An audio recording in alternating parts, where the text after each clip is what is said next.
I just want to welcome you back to Come Closer. Today I would like to talk to you about a story from 1 Kings chapter 21. In this chapter of the Old Testament, we have three main characters: Naboth, Jezebel, and Ahab. Now Ahab is the king of the northern kingdom, and right next to Ahab's palace is where Naboth lives. And Naboth has a vineyard that is desirable to Ahab. So Ahab goes to Naboth and he says, "Hey, I really like your vineyard and I would like to trade you some land for it, or if you want, I will pay you outright for it."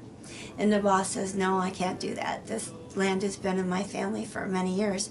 I will not sell this land." And so Ahab becomes very sullen and displeased because he can't acquire the land. So he goes back to his palace. He won't eat. He lays down. He turns his face away from everybody.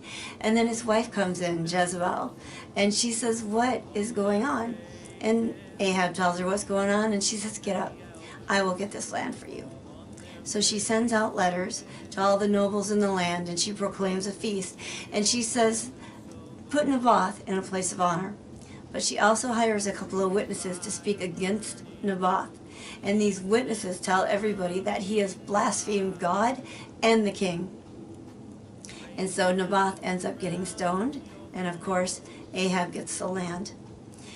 Unfortunately, this happens way more often than I care to see, where people you love hurt you, they wound you. It can be family members, it can be people you thought were your friends, and somehow something happens and they speak against you, or they do something to you that hurts you deeply, wounds you deeply. And so the first thing we want to do is lash out, fight back. I'm going to tell you today, don't do that. I would encourage you, the best thing to do is to give it to the Lord. Ask God to vindicate you. You see, God doesn't want us to exact our own revenge or to take matters into our own hands, because if we do that, it may cause us to sin, and God doesn't want us to sin. God sees us. He knows when we've been hurt. He knows who has hurt us. We need to be like David, and we need to say, "God, vindicate me, for there's nothing I can do about this. There's nothing I can do to fix this. There's nothing I can do to prove my innocence." And you know you're innocent, you know you didn't do anything wrong, but you still are struggling with whatever it is that has come against you. And so, beloved, I just want to encourage you. Go to God. Ask Him to vindicate you, and then wait and see what God will do. I'm telling you, beloved, we're all in this together. Hang in there. Trust God. He is the one that can change your circumstances. He is the one that can heal you. He is the one that can set things right, and He will.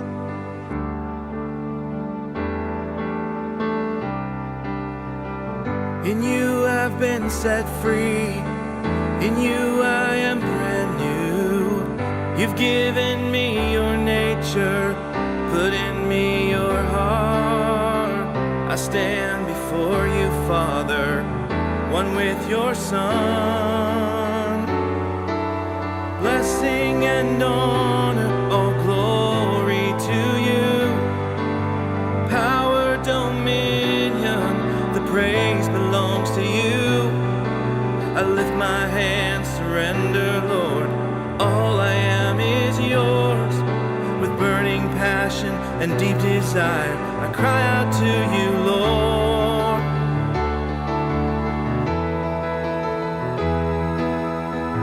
In you I've been set free. In you I am brand new. You've given me your nature, put in me your heart.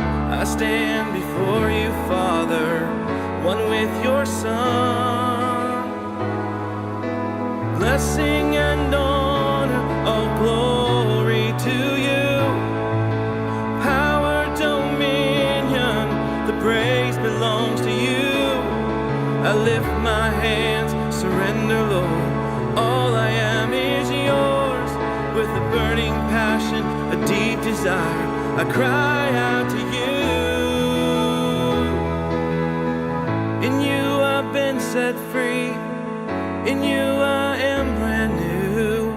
You've given me your nature, put in me your heart.